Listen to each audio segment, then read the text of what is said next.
मां भावनगर में कमलेश मगनाणी सिंधी टीवी जे हिन माध्यम द्वारा सॼे सिंधी समाज के नम्र अपील करण चाहियां थो त हिन वक्त सॼी दुनिया में जेकी कोरोना महामारी जो हाहाकार लॻो पियो आहे उन वक्त में भारत सरकार द्वारा अनेक पगला खया विया जंहिंमें लॉकडाउन पिण करायो वियो।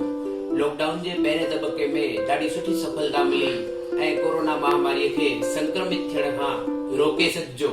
घणे हद ताईं उन बीमारी के पाण थोरो ब्रेक लगाए सघिया आहियूं। सरकार द्वारा उन सफलता खां पोइ लॉकडाउन जो इहो ॿियो तबको जाहिर कयो वियो आहे। इन लॉकडाउन जे ॿिए तबके में सरकार द्वारा अनेक नियम ऐं क़ाइदा घड़िया विया आहिनि त मां सॼे सिंधी समाज के अपील करण चाहियां थो सरकार द्वारा जेके ये नियम ऐं क़ाइदा घड़िया विया आहिनि उन्हनि जो चुस्तपणे पाण सभु पालन कयूं, पंहिंजे पंहिंजे घर रहूं, सेफ रहूं। इन में पंहिंजो हित आहे। सॼे सिंधी समाज के वरी हिकु दफ़ो मां चवंदुसि पंहिंजे पंहिंजे घर रहूं, हेल्दी रहूं। जय झूलेलाल। जय झूलेलाल। मां दीप चेतनानी, तव्हां ॿुधी रहिया आहियो सिंधी समाचार। उत्तर प्रदेश के मुख्यमंत्री आदित्यनाथ योगी के पिता आनंद सिंह बिष्ट जो दिल्ली एम्स हॉस्पिटल में थियो देहांत।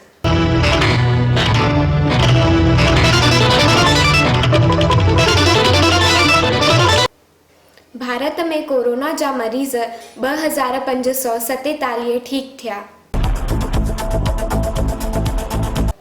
पायल राजपूत ऐं नेहा कक्कर स्वीकार कयो पिलो चैलेंज। दिल्ली में पिज़्ज़ा डिलीवरी बॉय से जुड़ियल सभिनी माण्हुनि जो टेस्ट नेगेटिव। अॼु खां कच्छ में खेती बाड़ी, पशुपालन ऐं मेहनती मज़ूरनि खे सरकारी नियमनि सां छूटछाट। वड़ा प्रधान नरेंद्र मोदीअ ॼाणायो त कोरोना धर्म, रंग ऐं जाति को नथो ॾिसे, इन करे भाईचारे सां रहण ई हिकु सुठो रस्तो आहे। गोवा पहिरियों कोरोना मुक्त राज्य बणियो।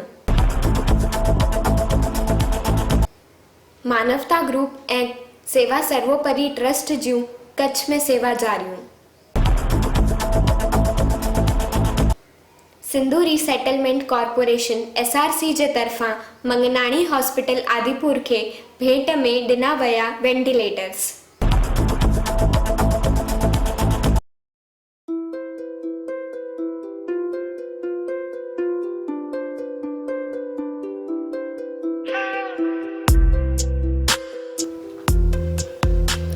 लॉकडाउन जे विच में आयो आहे हिकु सलमान खान जो गीत। ही गीत पंहिंजे ही खुद जे आवाज़ में गातो अथास।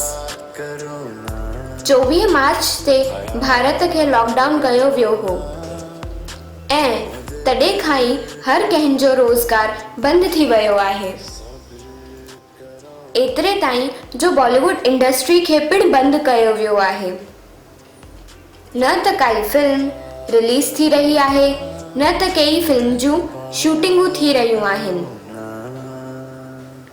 जेके बॉलीवुड जा फैन आहिनि उहे लॉकडाउन में ज़रूर बोर थी रहिया हूंदा ऐं लॉकडाउन जे विच में कुछ ख़ास गीत कोन अची रहिया आहिनि।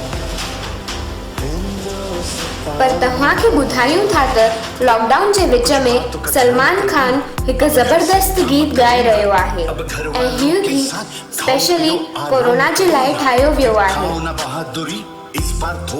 ऐं हिन गीत जो टाइटल आहे प्यार करोना, जंहिंजे विच में हिकिड़ा मोहक बोल आहिनि, सारे जहां से अच्छा हिंदुस्तान हमारा।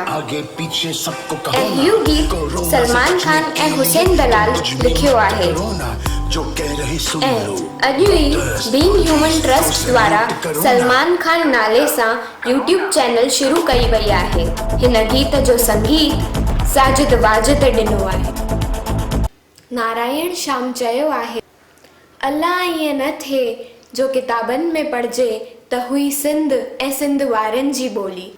सिंधीअ में ॻाल्हायो ऐं सिंधीअ में लिखो पढ़ो। घर में रहो, सुरक्षित रहो ऐं स्वस्थ रहो।